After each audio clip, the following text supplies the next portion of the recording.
Oi, gente, tudo bem? Estamos aqui para iniciar o nosso primeiro podcast de 2025. Hoje é um dia muito especial porque vai estar aqui uma pessoa por quem o mercado de varejo tem um carinho muito grande. E também, assim, ela é uma criatura, gente, que ela é consultora, pesquisadora, coordenadora de universidade corporativa, além de ser gente boa pra caramba, né? O Pado até pediu aqui, disse, não, eu quero falar um pouquinho aí na introdução, porque também é uma pessoa extremamente competente, gestora de RH, uma figura fantástica. Deixa eu passar para o Pado aqui, que ele vai terminar essa apresentação. Só para vocês terem ideia, eu conheço essa pessoa que a gente vai entrevistar já há muitos anos, né? Eu morava em São Paulo ainda. E eu aprendi a conviver assim, às vezes bem perto, às vezes acompanhando, o excelente trabalho que ela fez para o varejo, fez e faz para o varejo aqui do estado do Ceará. Não é coisa pequena não, gente. Então eu vi assim, muitas movimentações, extremamente focada, extremamente educadora, muitos gerentes que estão no varejo hoje foram formados na versão dela, né? Então eu tenho muito orgulho, muito prazer de estar aqui com a Merijane, né? Tudo bem, Meri? Olá, tudo bem? Potências, na verdade, essas duas potências aqui, Justino e Pádua, me sinto muito honrada com esse convite. Assim, Justino, só para você ver, eu já vi e já participei de eventos assim fantásticos de transformação através das sugestões da Meire, né? Então, a ideia nossa de hoje é a gente bater um papo aqui com você sobre, a sua especialidade, que é a gente, concorda? 2, onde que essas pessoas se encaixam bem e fazem realmente acontecer perante o cliente, lá na operação de loja, né? Então, nós vamos trocar uma ideia hoje sobre comportamento, sobre como que a gente pode avançar na operação de loja, como que a gente pode ajudar os empresários a dinamizarem seus negócios, né? Então, nessa linha, a gente queria assim, começar esse nosso bate-papo, você contando um pouquinho da sua trajetória para todo o pessoal que acompanha a gente aqui, que na minha opinião é fantástico, mas conte. Vamos saber da fonte. Eu estudei psicologia e administração, e esses dois cursos eles se casam muito bem para a área de gestão de pessoas, de gente, cultura, né? E a partir daí entrei no mundo das indústrias e na área de cargos e salários.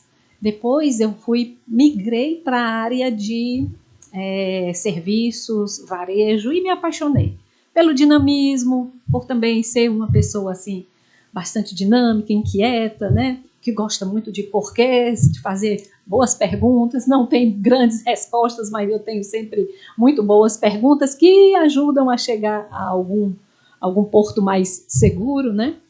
E em seguida participei da primeira central de compras, que foi aqui do Ceará, que foi a Unisuper, e aprendi demais com grandes empresários do varejo de alimentos, né? E nesse aprendizado eu comecei a me dedicar mais à área de liderança.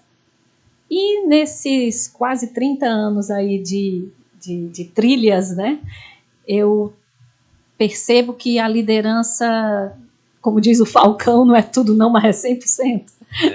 Porque tudo na empresa sobe ou desce de acordo com a liderança, né?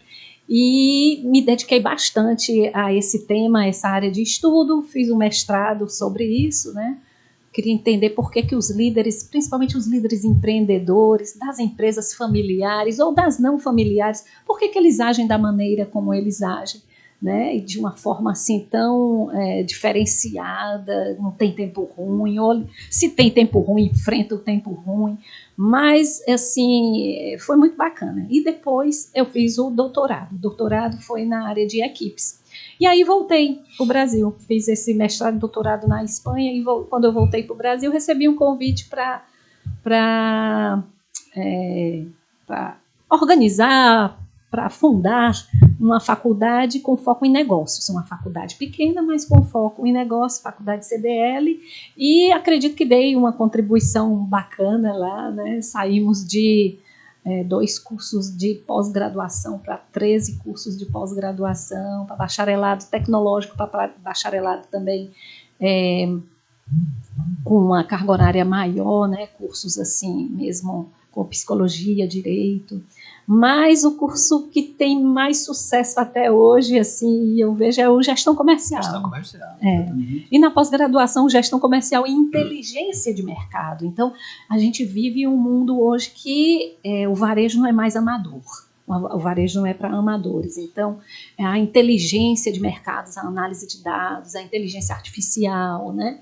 Tá aí veio para ficar, e a gente ainda vai ouvir falar muito sobre isso. Agora, tem uma coisa que eu vou puxar a brasa para minha sardinha, que não muda. É a pegada humana. Exatamente. Né? E eu estava assistindo aí há um tempinho atrás, acho que foi a última palestra do Kotler, que já está com 93 anos, mas é um baluarte, né? E a palestra dele era H2H, Human to Human, de humano para humano. Aí casa muito bem com o que eu acredito muito, que é aquela história, aquela máxima, parece clichê, mas é a pura verdade, né? Os clientes são pessoas, os colaboradores, os empregados são pessoas, os fornecedores são pessoas. Se você não entender de pessoas, você não entende de negócio. Empresas são pessoas, né? São pessoas, são organismos vivos. Organismos vivos. Então é isso. E de lá para cá, depois que eu saí da faculdade CDL, eu entrei no mundo das consultorias. E fui me dedicar a uma coisa que eu gosto muito, que é a área de pesquisas. Né? Então eu desenvolvo pesquisa de mercado, pesquisa de satisfação de cliente, pesquisa de clima, NPS, né? De fit cultural. E esse mundo de pesquisa é muito bom porque ele dá um verdadeiro raio-x. Ensina a gente, né? E com os dados a gente pode gerenciar muito melhor, né? Muito mais segurança.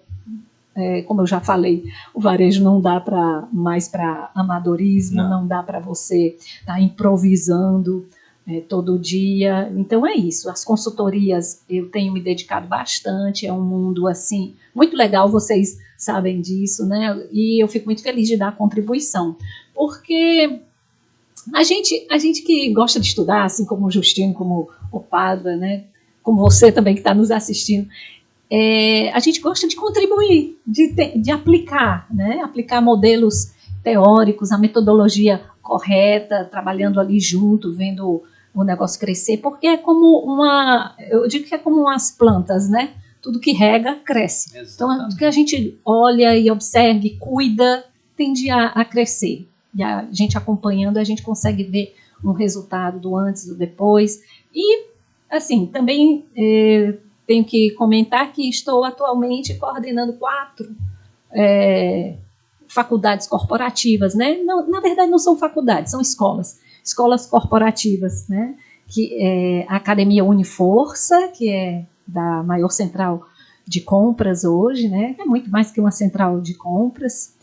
E também é da ACESU, Associação Cearense de Supermercados, a Universidade da Entrega, que é da Teleentrega, e a Uninatureza, que é lá no Maranhão, que é dedicada aos postos de combustíveis do Grupo Natureza. Muito bem. Então, bacana. Só para você ter uma ideia, né? A maioria dos seguidores nossos são varejistas, alguns foram alunos nossos, todos, com certeza, que passaram pelo CDL acompanham a sua carreira, que eu acho que é bacana.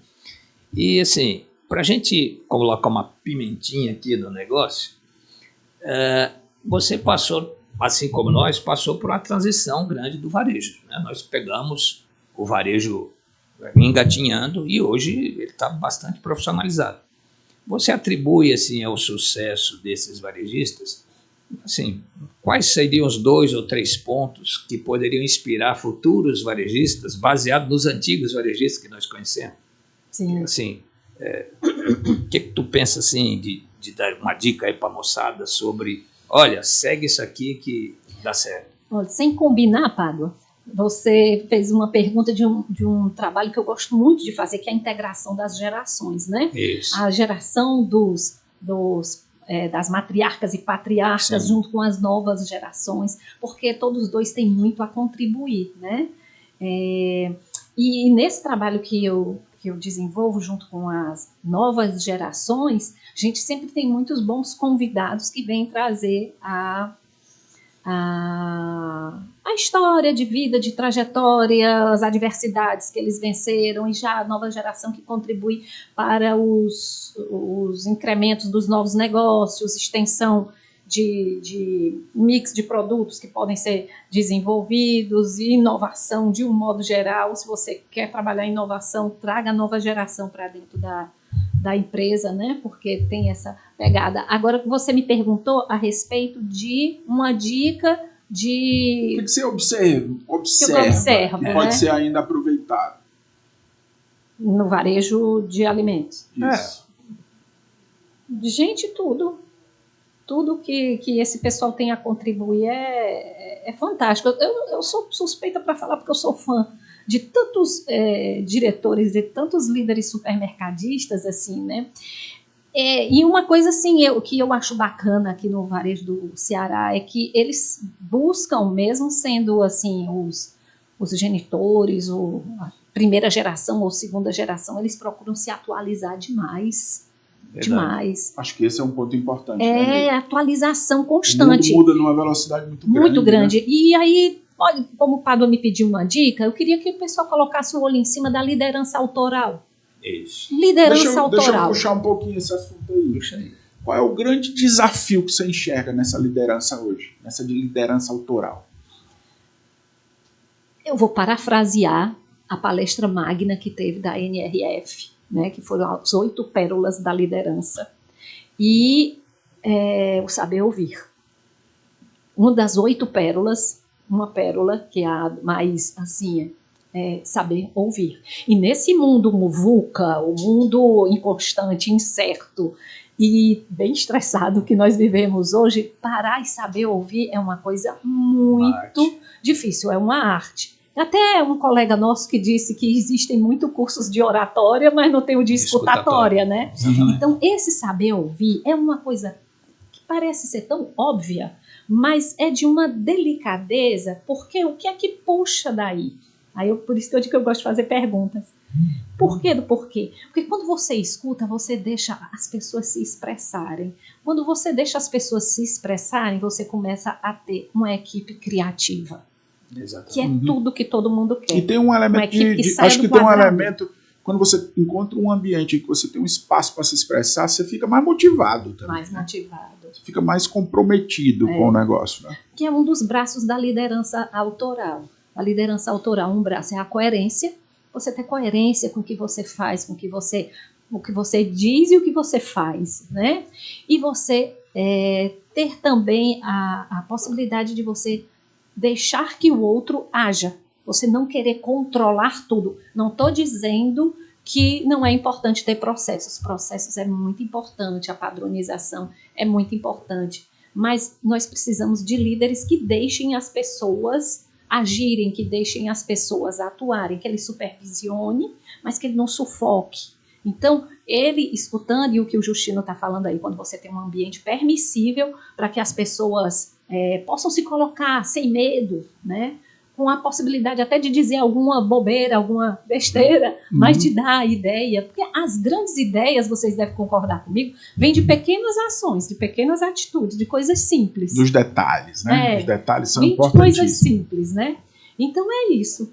Olha só, nesse aspecto da liderança autoral, tem algumas situações, e vale dica aí para vocês que estão acompanhando a gente. Quando no ambiente de liderança nós colocamos o grupo para trabalhar junto, que é uma das teorias do Sheehan, Isso. né? Você faz com que realmente exista uma avalanche de ideias produtivas, e sabendo que uma parte daquilo não vai ser tão aproveitável, né? Porque as próprias pessoas sabem quando elas estão no grupo trabalhando. Nas últimas oportunidades que nós trabalhamos com o grupo, a gente observa assim, claramente o posicionamento das pessoas e as convicções do que elas buscam, né? Então, para o varejo, que é altamente mutável, né? Volátil. Todo dia, volátil, essa situação é muito interessante. E tem um elemento interno, que aí também eu quero encaixar aqui no nosso bate-papo, que é a figura da pessoa do RH. Né? Então, nós estamos aqui em vantagem perante o senhor, porque são 2 ex-gerentes de RH, diretores de RH, e você só foi de marketing. Né? Mas aqui, brincadeiras à parte, nos nossos meus tempos... colaboradores sempre gostaram muito de mim. Sem dúvida. Dizer isso. Eu conheci pelo menos uns 50 que te acompanham até hoje e chamam de chefe ainda. Nos nossos tempos de recursos humanos, nós tivemos que quebrar muitas barreiras internas, concorda?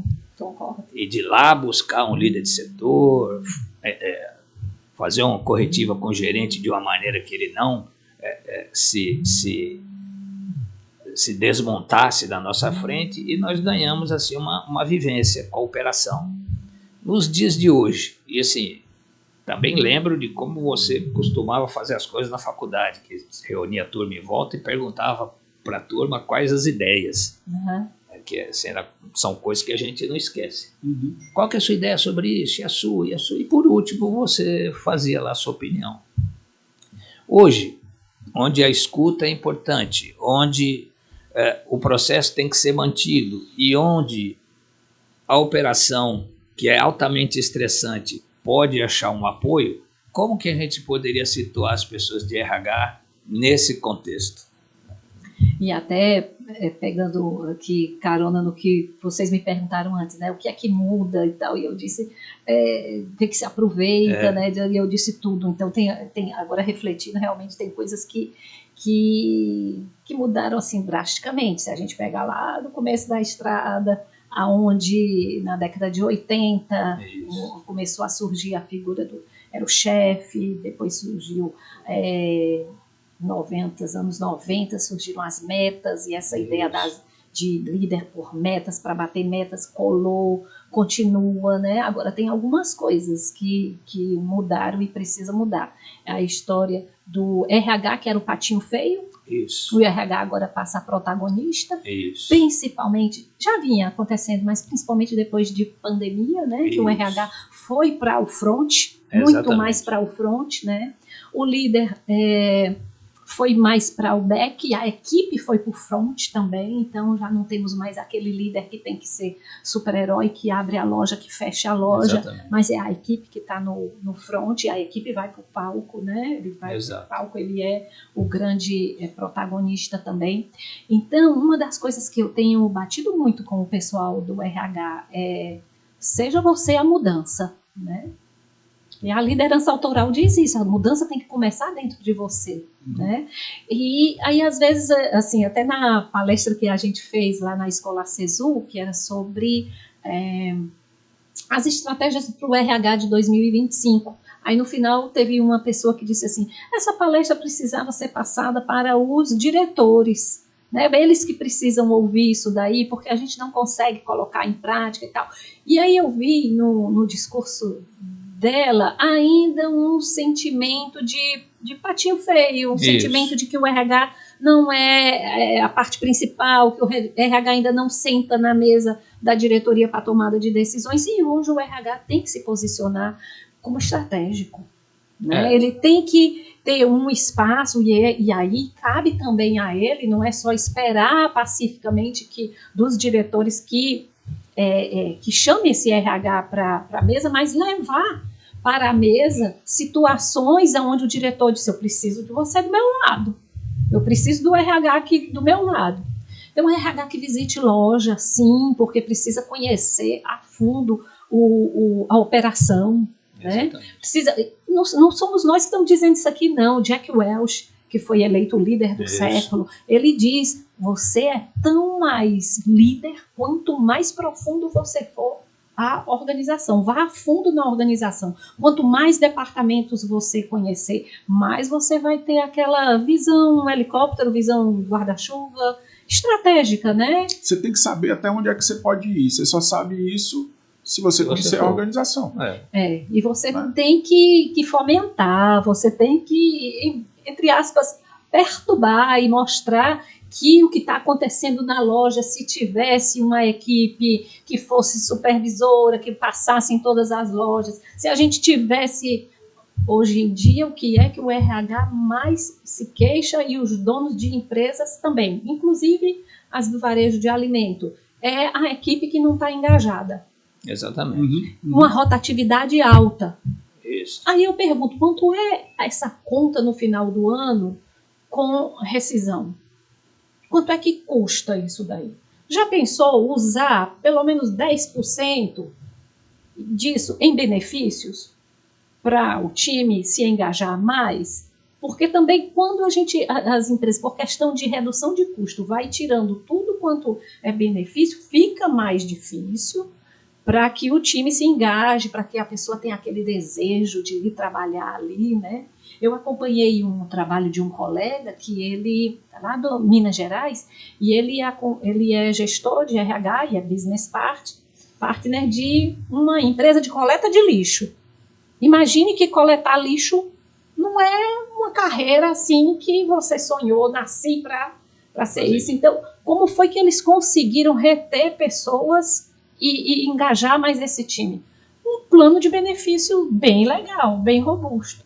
E muitas vezes ele não diz, não é só custos ou benefícios que têm um valor alto, não. Às vezes são coisas simples, como eu vejo alguns supermercados aqui fazerem, benefício de fazer a mudança do colaborador. Isso. É caro pra caramba você fazer uma mudança, pagar uma transportadora, o supermercado tem os caminhões, pode fazer a mudança. Então tem coisas que tem que ser criativo, né? Tem uma coisa que eu acho engraçada, até escrevi outro dia um paperzinho sobre isso. Tem muita gente que cobra compromisso, que cobra engajamento, né? Tem muitos, na minha opinião, maus gestores que fazem isso, mas eles não se engajam com a equipe. Eles não têm compromisso com a equipe. Aí é uma via de mão única, né? O sujeito quer compromisso, mas não se compromete. Ele quer engajamento, mas não se engaja. Né? Então, nessa coisa aí de entender a realidade dos funcionários, investir em formação, né? Porque eu estava, antes de começar aqui a conversa, eu estava dizendo, eu trabalhei 10 anos na Coca-Cola. Antigamente, Refrescos Cearenses, Nossa, Solar, hoje é Solar, né? Uma empresa gigantesca. E eu ainda hoje sou apaixonado pela Coca-Cola. Né? Tenho isso não só pela marca, mas pela a vida que eu tive lá. Né? E eu sou muito apaixonado porque eu entrei lá como promotor, passei a gerente, subi até gerente comercial, depois subi para a gerência de marketing. Quer dizer, foi uma empresa que, além de me formar, me promoveu. Né? Me deu oportunidades de melhoria salarial, de melhoria de responsabilidade, que me destinava a responsabilidades diferentes. E eu fui crescendo com isso e me tornei o profissional que eu sou hoje. Né? Depois eu pude usar esses conhecimentos em muitas outras empresas. Né? E hoje, como vamos dizer assim, consultor, né? Como empresário, eu também ainda uso esse conhecimento que eu adquiri lá. Hoje. Mas o que eu enxergo como principal coisa assim, da minha vida foi a formação que eu tive lá dentro. Quando as minhas filhas me perguntam como é que foi o meu processo de formação, como é que eu fui parar em marketing, trade marketing, eu digo sempre para elas, olha, a minha principal faculdade, a minha principal formação foi o meu período na Coca-Cola. Então, as empresas, às vezes, elas não entendem que elas têm esse papel de desenvolver as pessoas, né? De fazer com que as pessoas cresçam no seu dia a dia. E essa é a melhor, na minha concepção, né? Eu queria que você comentasse isso depois, essa é a melhor forma de conquistar as pessoas, né? É quando você agrega na vida delas. E aí elas agregam de volta. De volta, né? Exatamente. Antes de você fazer a pergunta para ela, eu vou dar um relato aqui para enriquecer. Contribuir. Do mesmo jeito que você tem um amor pela Coca-Cola, eu tenho pelo Grupo Pão de Açúcar. Né? Eu entrei como estagiário, saí como diretor na área de RH e de operações, e tudo o que eu aprendi de posicionamento foram nos meus primeiros 6 anos de formação. E uma coisa que eu trago comigo até hoje, e eu aprendi, foi lá no Pão de Açúcar, que o limite é você que faz. Então, eu tinha oportunidade de ir para as lojas. Eu era um RH que poderia ficar atrás da minha mesa fazendo entrevista, mas eu ia conhecer as lojas. Lá naquele tempo, lá 80 e pouco, eu já era um business partner e não tinha o título. Eu lembro também de uma palestra que eu assisti do Jack Welch, como você mencionou, que ele disse que o RH tem que ser igual um pai e um pastor, né? O pai para alinhar o caminho e o pastor para ouvir né, os problemas. Também acompanhando assim o dia a dia e grandes gestores que eu tive a oportunidade de trabalhar, eu tive bons diretores que me ensinaram, eu tive bons formadores. Eu percebi que todos eles tinham a mesma condição que você falou no começo. Eles ouviam e falavam assim, tá, e o próximo passo, o que você vai fazer? Todos eles, todos, sem exceção. Então, te pergunto aqui, nesse ambiente em mutação, nessa época em que o líder precisa ter uma postura diferente, o RH está numa transformação, e tá, né? A gente ajuda, mas elas também... elas estão numa movimentação, tem os propósitos. Então, Coca-Cola, Pão de Açúcar, tem propósitos claros, e tanto é que eles não precisam buscar no mercado gerentes, porque eles formam dentro de casa. Aí eu te pergunto, como que você enxerga essa questão da gente trabalhar formando jovem? Tá, pergunta meio esquisita essa, porque ela está lá nas faculdades já faz tempo fazendo essa formação com jovens, mas assim, dentro das empresas, como você vê o caminho para a gente formar jovens, manter jovens, considerando geração Z, considerando a pressa de crescimento, dentro de um varejo, que é um ambiente que o trabalho é bastante pesado. Como que você vê uma carreira, assim, as pessoas, que dica você daria assim, para aquela pessoa que hoje é um chefe de setor, ou é um assistente de RH e quer crescer na empresa que ele está, né? Claro que nós somos aqui entusiastas dessa questão, né? Sim. Mas assim, com certeza, e você trabalha com jovens já há muito tempo, como que você enxerga esse movimento e que dicas realmente a gente poderia passar para essa população? Eu acho muito importante fazer uma orientação, sabe? Buscar uma orientação vocacional e profissional quando se é bem jovem, para saber, assim, que áreas eu sou mais tendente a abraçar. Então, tem ferramentas aí, como o DISC, como o Quati, que ajudam bastante, mas também eu adoro trabalhar com as entrevistas com profissionais da área. Então, às vezes eu pego jovens que estão numa dúvida cruel de qual faculdade deve seguir, se é a área de exatas, se é a área de humanas, se é a área da saúde. Tem uma febre hoje em dia muito grande pela medicina, né?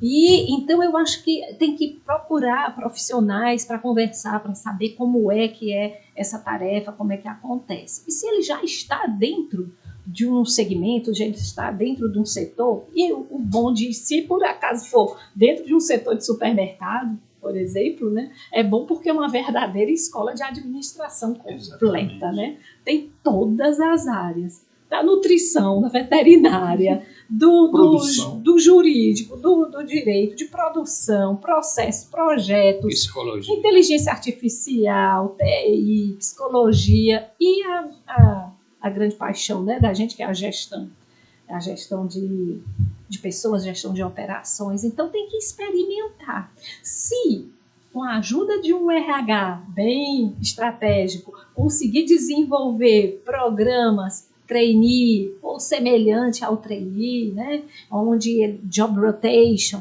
que ele possa experimentar essas várias áreas e ver aonde é que ele tem uma melhor produtividade, melhor eficácia, muito bom. Isso vai ser muito bom.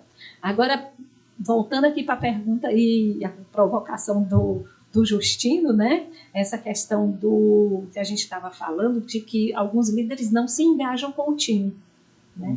E é importante que eles se engajem. Exatamente. Tem um autor que eu gosto muito, é o Kotter, não é o Kotler, é o Kotter. E ele fala dos níveis de liderança. O primeiro nível, imagina assim como uma escada, né? O primeiro nível, as pessoas te seguem porque elas sabem que você é o chefe.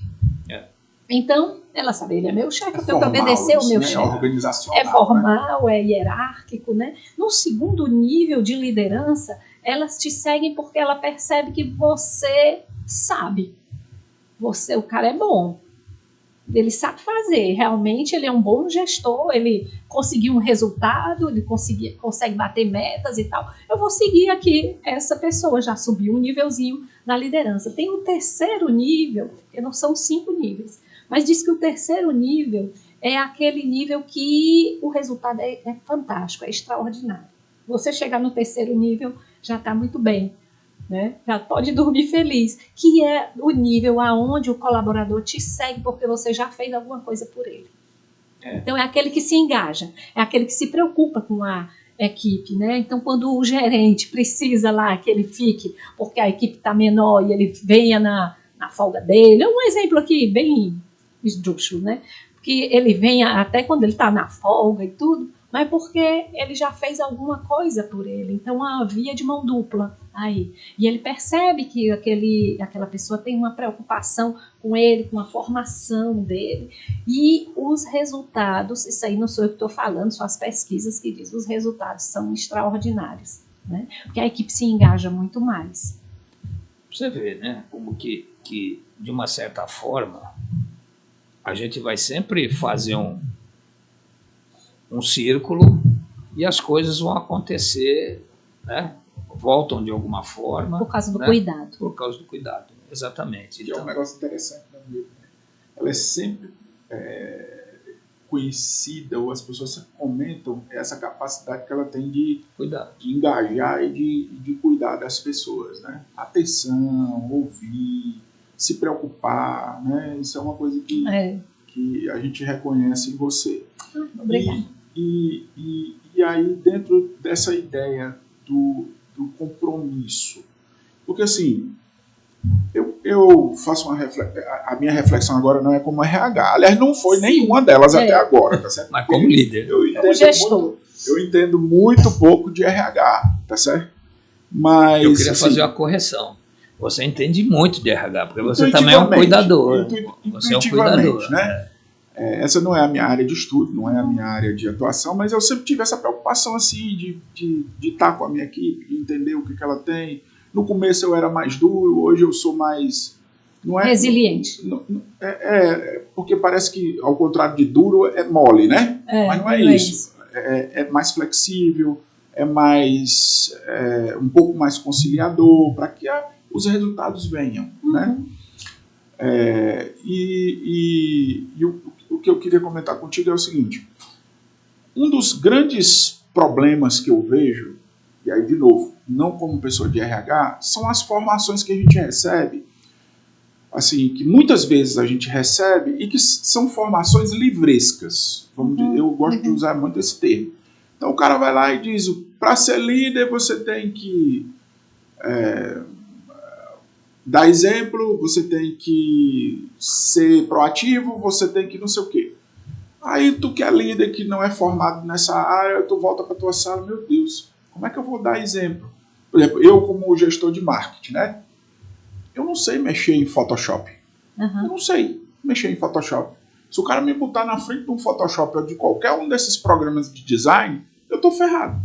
Mas eu sei olhar para uma arte e falar, tá bom ou não tá? E vou dizer, tá bom, não tá comunicando corretamente, né? Não é isso que a gente... Tá bonito, mas tá passando a mensagem errada, porque acontece muito, né? Quem trabalha com arte para a empresa, não basta a arte para ser bonita. Não basta ser bonita.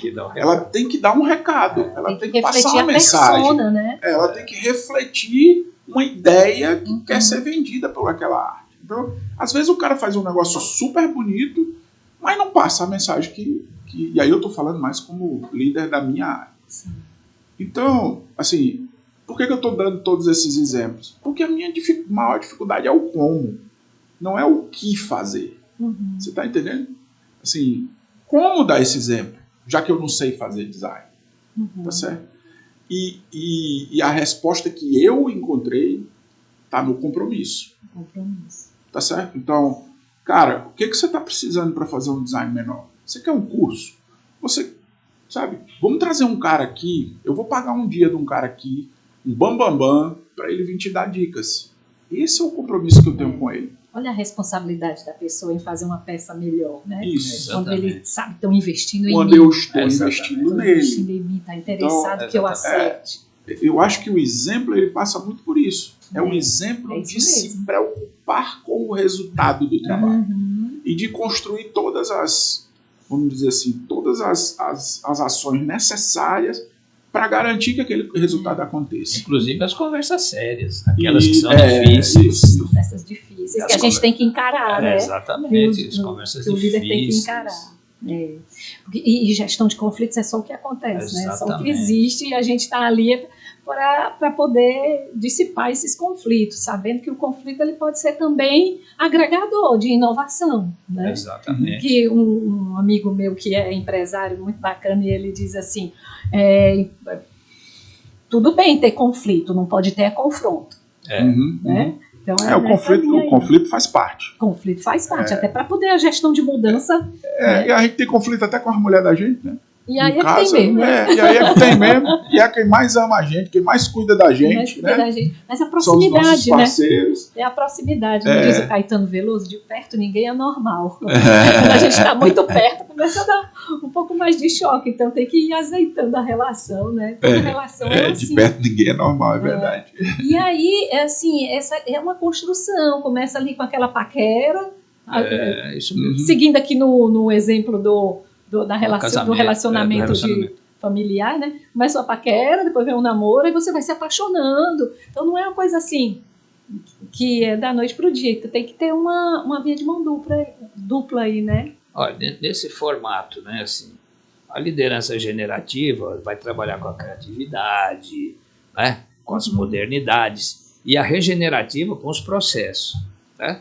Se a gente embutir nessas pérolas mundiais, né, que a NRF colocou, e muito bem, por sinal, a gente tem aí um paradoxo, né? Porque assim, uma parte dela já é atingível, a outra ainda merece de muita lapidação.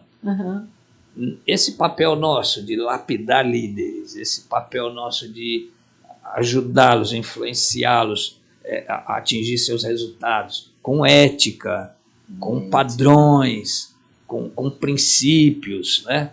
É uma missão bastante forte. Você se vê longe disso? Não, totalmente imiscuída dentro dessa trajetória, dentro do dia a dia, mas entendendo que são passos que a gente vai dando, né? E algumas vezes a gente dá 2 passos para frente, 1 passo para trás. Essa pessoa aqui não está progredindo da maneira como a gente pensava, o que é que estava faltando. Cada cabeça é uma sentença, né? Como já diziam os nossos avós. Então, a gente tem que acompanhar mesmo e vendo também a individualidade de cada um, né?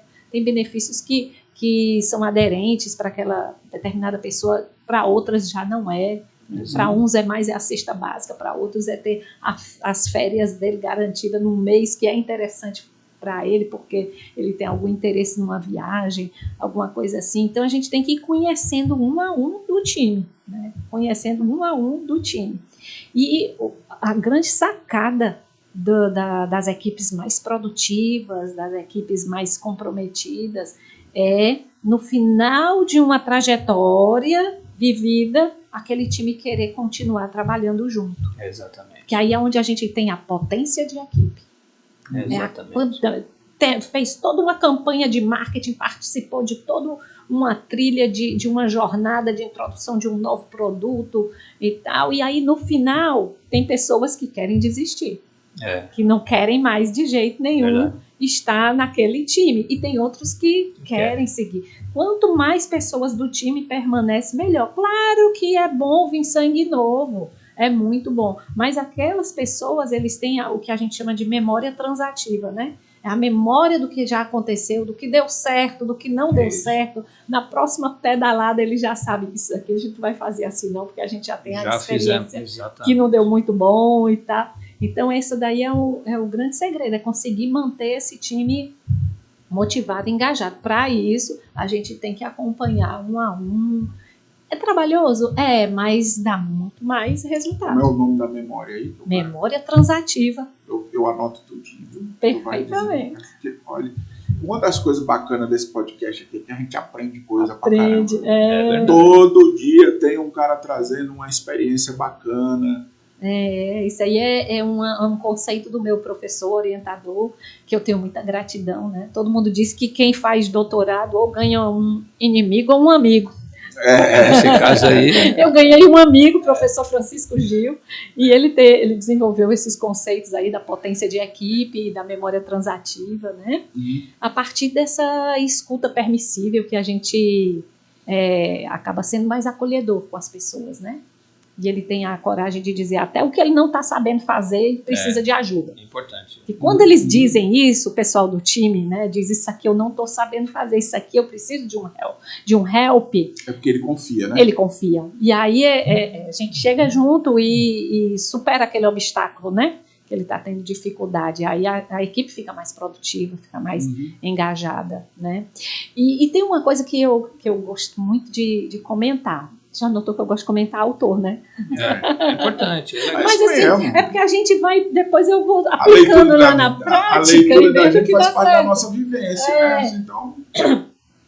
Tem um autor, ele é médico, que eu gosto muito, é o Deepak Chopra. E é o cara das meditações, né? E eu não entendi, assim, que ele dizia, não se preocupe com o resultado. Deepak Chopra, ele é professor da Harvard, né? E só dá aula para grandes empresários. Eu digo, opa, se ele dá aula para grandes empresários, vou prestar atenção nele. De bom deve ter aí, né? E aí ele dizer para grandes empresários assim, não se preocupe com o resultado, é mesmo que matar. Matou aquele empresário. Né? Como é que eu não vou me preocupar com o resultado? Ele não se preocupe com o resultado. Com aquela voz de veludo que ele tem. Não se preocupe com o resultado. Se preocupe com as pessoas. As pessoas trazem o resultado. Eu acho isso assim, de uma sabedoria fantástica. Tem um outro negócio também sobre resultado que eu acho muito interessante. Porque resultado é um momento, né? É um momento. Então é um momento, é um número que para que você chegue nesse momento, você tem uma caminhada. Né? Você para chegar no resultado, você teve que investir numa determinada estrutura. Você teve que juntar pessoas, você teve que convencer pessoas para chegar naquele resultado. Então, muita gente olha só para esse momento e esquece de olhar para essas outras coisas, né? Que precisam ser feitas para que o resultado venha. E essas coisas, de um modo geral, elas estão ancoradas justamente nas pessoas. Né? Se as pessoas estão erradas, elas vão pedir a estrutura errada. Ela vai pedir o equipamento errado. Se as pessoas não sabem fazer, elas vão, né, vão fazer os processos errados. Então, se você não tiver as pessoas certas agilizando as coisas, tudo mais começa a dar errado. Né? E o resultado não vem. Eu usei até um termo errado aqui, não é as pessoas erradas, é se elas não estiverem preparadas, né, para aquele processo. Não tem as competências para aquele. Porque não existe esse negócio de pessoa errada. Né? A vocação que... eu usei um termo aqui que eu mesmo estou me corrigindo aqui. Sim, perfeitamente. Não é questão de pessoa errada, mas se elas não são as pessoas preparadas para aquilo, ou se não há uma atenção com essa preparação, elas acabam tomando decisões erradas. Né? O Padua tem um negócio que eu acho muito bacana, que é a história da harmonia de gestão. Né? Que é um conceito que ele defende sempre, que aprendeu lá no Carrefour, né, Padua, e tudo mais, e que eu acho muito interessante, que é justamente esse equilíbrio entre todos os aspectos que são necessários para que haja um bom ambiente de produção, né, de geração de resultado. Eu acho isso muito positivo, muito bacana, muito interessante. É um conceito que intuitivamente a gente acaba... Assim, não é nem que a gente acaba sabendo, é que na hora que a gente escuta isso, a gente entende, poxa, é isso mesmo. Né? A nossa vivência leva a gente a confirmar esse conceito logo de cara. Não adianta a gente estar batendo cabeça se a gente não tem as pessoas corretas. Exato. Aí, Meire, eu queria te perguntar uma coisa.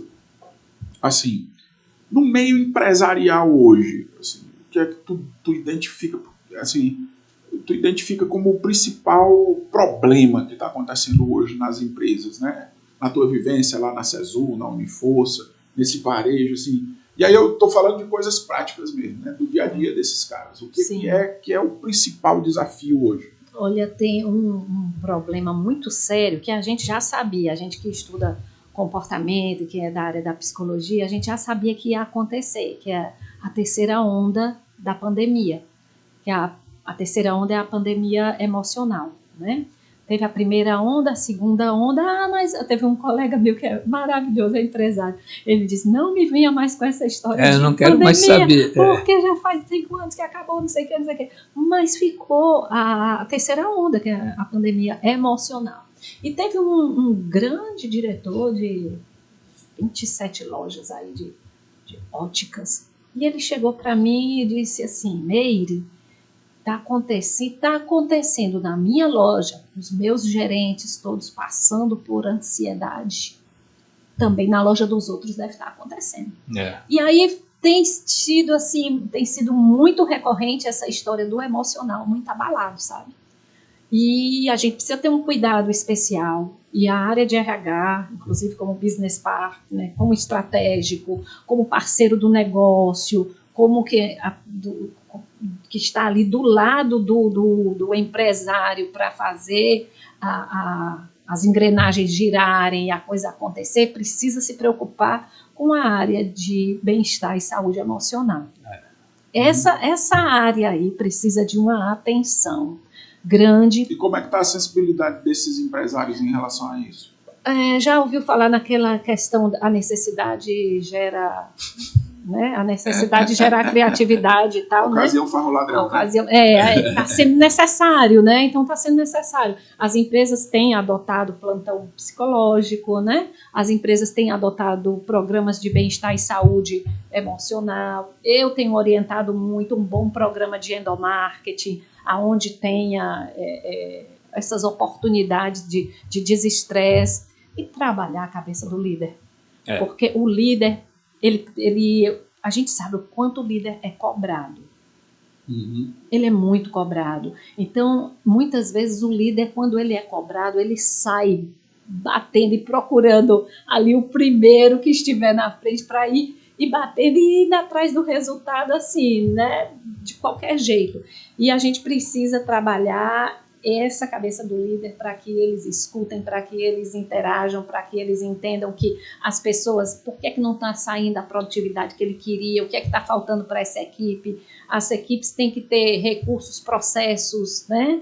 Tem que ter matérias, tem que ter equipamentos que elas possam trabalhar. Teve uma outra empresa do segmento de serviço que a equipe de telemarketing precisava de um melhor call center.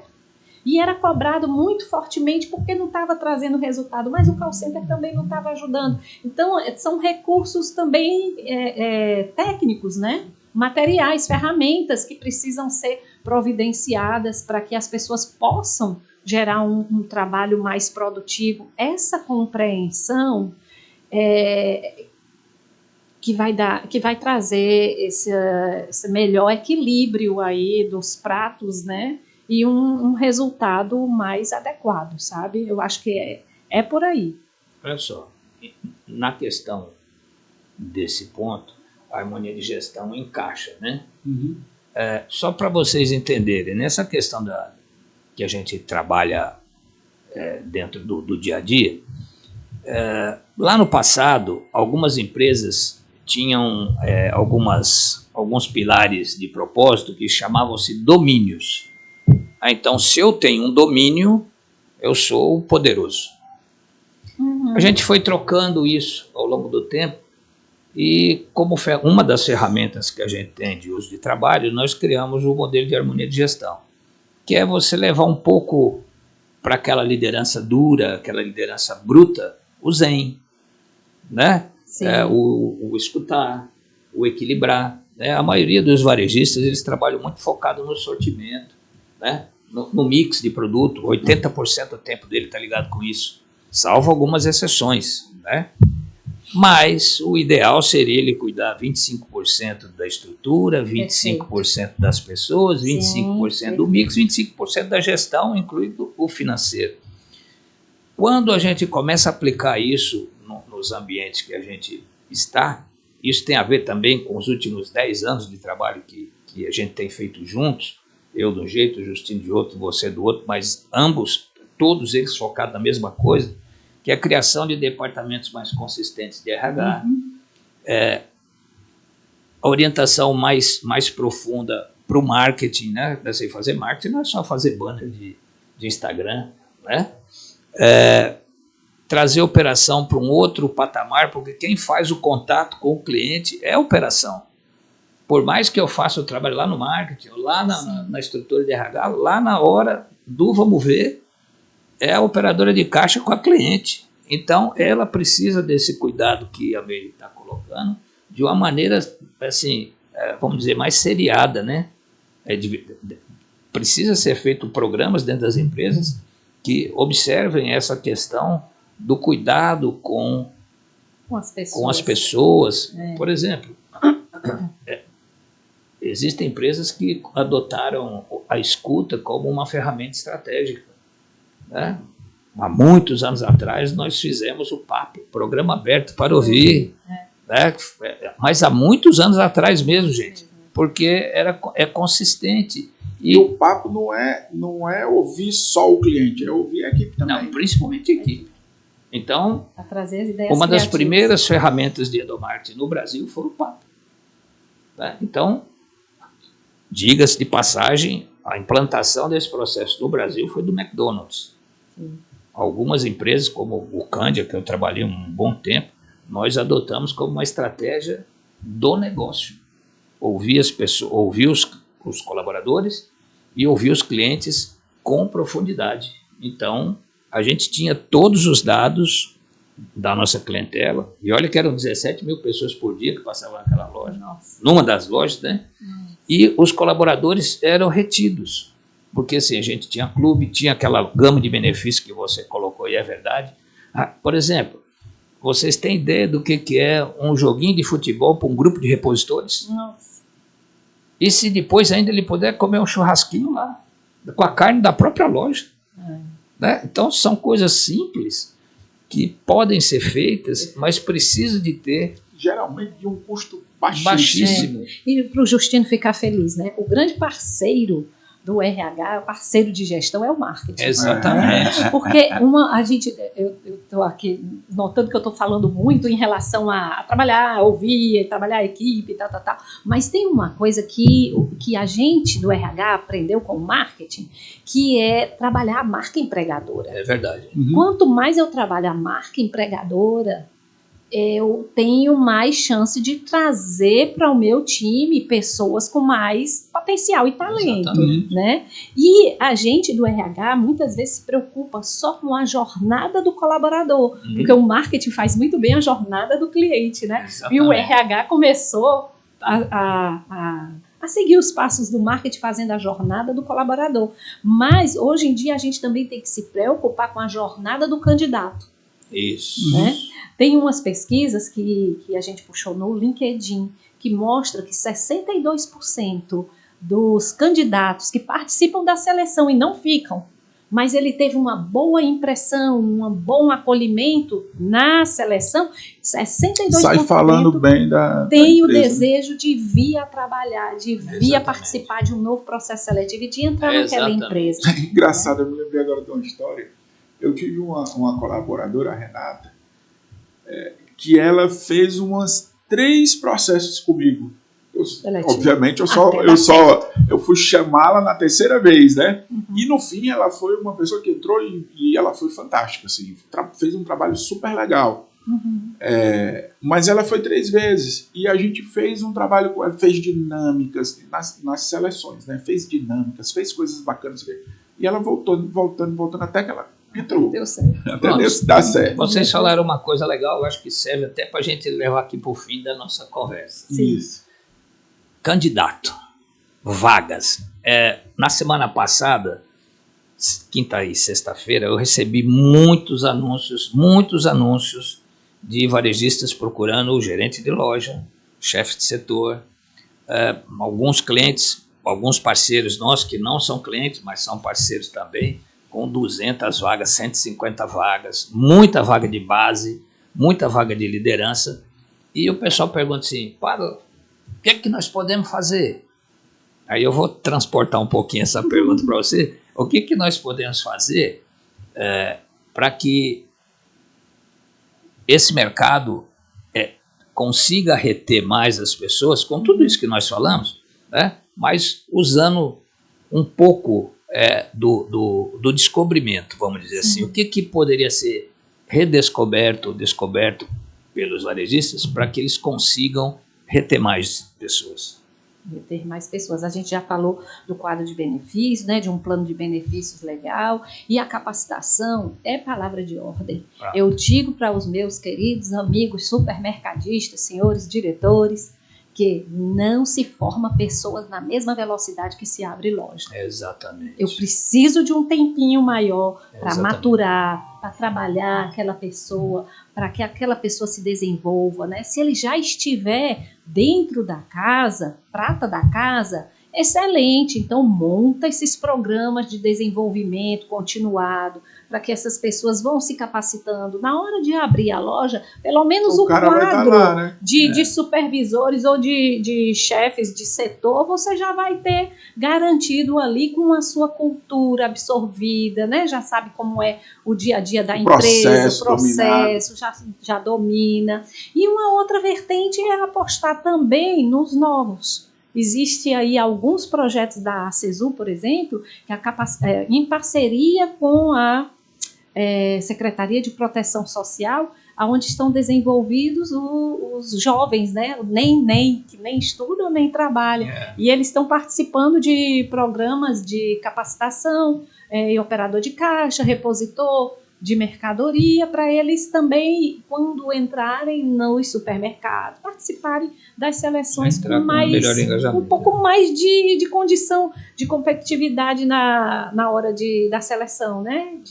Para entrar já não tão verde assim. Exatamente. Né? Mas os programas continuados internamente é uma coisa que dá resultado.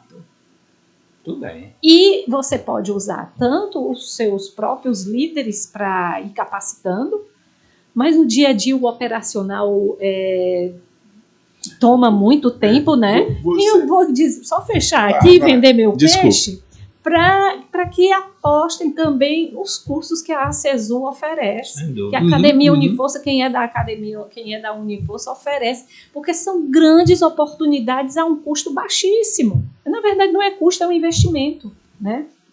Então, fiquem atentos a isso, porque capacitação é palavra de ordem. Olha, só para colaborar aqui um pouquinho, vale alguns comentários. Eu tenho a honra também de ser um dos instrutores da Academia Uniforça. Mandar um abraço aqui para o Murilo e Dona Leia, que a busca por melhoria realmente está pairando sobre as entidades, as redes independentes. O clique precisa ser um pouco mais forte, né? Esse clique tem a ver com conhecimento. E esses movimentos que a ACESU tem feito, as próprias redes, elas começam a mostrar um novo futuro. E esse futuro precisa de constância. Né? Tudo isso que a Merijane tem falado para a gente aqui, é importante você sintonizar, encaixar, porque assim, não vai dar para escapar muito disso, não. Nesse momento, a gente precisa estar focando que a movimentação dentro de casa, a formação interna, essa nova liderança, esse olhar para o candidato externo com outra ótica, encantando ele para ele ficar pensando na marca, é uma estratégia que deve ser seguida com força. Eu ia puxar em cima de uma coisa que você falou, assim, o cara vai abrir uma loja nova e precisa de gente, aí quer que forme, né? Para aquele momento. Mas isso me fez ter aqui duas reflexões, né? A primeira, formar na hora de abrir a loja não vai funcionar. Não dá. Né? E a segunda é a seguinte, A formação não é só para o momento da abertura de loja, né? A formação é para o resultado. Quanto mais bem informadas estão as tuas pessoas, mais resultado você vai gerar dentro do espírito que você estava falando lá do Chopra, né? Então, assim, se você cuida das pessoas, se essas pessoas estão preparadas, elas vão gerar resultado, né? Se elas têm uma liderança que entende isso e, além de fazer essa formação, aponta a meta, aponta o caminho, a coisa vai acontecer. Então, assim, tem muita gente que acha que o resultado vai vir porque você está dando pressão para gerar o resultado. Porque só se fala de resultado, só se fala... Não. Se a pessoa não sabe fazer, não vai gerar resultado. Não vai gerar resultado. É isso mesmo. Acabou. Se ela não sabe, ela não vai gerar. Ela tem que aprender. Essas coisas a gente aprende. Esse negócio da formação, eu não sou de RH de novo. Eu aprendi a duras penas, sendo empresário. Certo? A gente teve uma iniciativa, eu e esse rapaz aqui, alguns anos atrás. Infelizmente, ele só ficou comigo 2 meses, porque teve um problema e teve que se afastar. Mas provavelmente, se ele tivesse ficado comigo, eu não teria passado esse problema. Nós montamos uma padaria. E em 12 meses, eu tive 12 salgadeiros.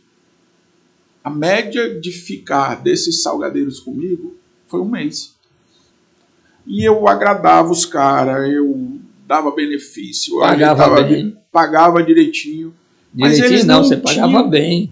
A gente pagava bem, pagava acima do que o mercado pagava. E eu não conseguia tê-los junto comigo no sentido de que eles tivessem um entendimento do foco da empresa. E acabava... Aí eu só resolvi esse problema quando eu peguei um menino que estava lá, novinho, 18 anos de idade, cheio de vontade, cheio de amor para dar, como diz o outro, né? E aí nós pagamos um curso para ele lá no Moinho, né? Aliás, arrumamos um curso para ele no Moinho, pagamos um curso bacana de salgadeiro. Eu aguentei um salgadeiro lá, difícil de lidar, por um tempo. Mandei ele colar nele para ele aprender. Né? Chamava ele, conversava, orientava e tudo mais. Foi como eu resolvi meu problema de salgadeiro. Ou seja, formação interna. Formação interna. Eu assim, investi naquele garoto. E hoje o ele é um... tinha energia, né? Hoje, tinha energia e a vontade, energia, a claro. Né? E aí tem o nosso papel as como líder. do soft skill e hard skill, né? E a gente identificar essas pessoas, né? Essa também é um papel para o líder, né? Identificar essa energia, né? Vamos usar. E alimentar. Vamos usar isso aqui para a gente fazer uma provocação. Do mesmo jeito que os empresários reservam X para investimentos de marketing, X para reinvestimento em equipamento, por que não investir X ou 2X para formação? Exatamente. Como meio estratégico? Pense nisso. Exatamente. Meio estratégico. Esse é nosso mantra, né? É o mantra. É o nosso mantra. Por uma série de situações, a gente já viveu coisas desse tipo em épocas muito difíceis no Brasil, em que alguns executivos, alguns presidentes de empresa, tiveram a luz de que era importante 2X para a formação. Rapaz, se não confia na gente, basta olhar para todas as empresas de sucesso do mundo. Exatamente. O que é que elas gastam, o que é que elas fazem com seus funcionários. Exatamente. Então, acredito que hoje a gente teve aqui uma big aula, né? Com a Meire, com a Merijane. Estou cheio de coisinha anotada aqui no meu... Muito importante assim, a gente refletir, né? Vocês acompanham a gente costuma botar cortes, a gente vai ter muito corte desse aqui, né? Porque realmente cada etapa foi um ensinamento bacana. E nesse mundo atribulado, se a gente conseguir ser generativo e regenerativo, com equilíbrio, harmonioso, né? Trazendo as pessoas com cuidado, não tem como não vender bem, gente. O resultado não é a busca, né? O resultado é só a chegada que vai ter. Porque a consequência. O resultado vem. Tem uma reflexão que eu gosto de fazer também, que é assim, tem uma frase que diz que os fins justificam os meios, né? E eu provoco a como é que a gente diz? A botar essa frase de cabeça para baixo. Que é assim, os meios é que justificam os fins. É que eles constroem os fins. É verdade. Tá certo? Então, não é o resultado que gera o meio. É o meio que gera o resultado. Né? Assim, é a caminhada que faz você chegar lá no seu destino. Não é o destino que faz a caminhada. Né? Então, se a gente coloca essa frase de cabeça para baixo, eu acho que ela faz muito mais sentido do que simplesmente assim, a justificativa que se usa para fazer coisa errada, né, em função de resultado. Né? E para fechar, né, nós estamos em janeiro, finalizando janeiro, comecinho do ano, tem tudo a ver para começar programa de capacitação do seu time e melhorar seus resultados, né? Porque esse seja o grande diferencial, porque vai trazer resultado. Exatamente. Meire, eu acho que a gente caminhou para o final, né? Exatamente. Meire, queria agradecer você demais. Eu que agradeço, de coração. Uma pessoa que coordena 4 escolas corporativas, faz pesquisa, tem a agenda que você tem. Está no movimento. E ainda disponibilizada, que cuida magnificamente. Ter disponibilizado seu tempo para estar aqui com a gente, mas eu acho que isso também faz parte, né, da vida da gente. Um tempo muito rico, foi um tempo muito rico para mim. Muito obrigada. Assim, o grande objetivo nosso com esse podcast foi passar experiências para as pessoas, das pessoas que vêm aqui. A gente não está buscando só grandes empresários ou pessoas que têm uma escolaridade muito grande. A gente está muito preocupado com gente que faz. A gente está muito preocupado com pessoas que inspirem pessoas. Tá certo? Então, passar aqui nesse dia a dia, e eu acho que você cumpriu a nossa missão com louvor. Muitas graças. Muito obrigado. Muito obrigado. Muito obrigado.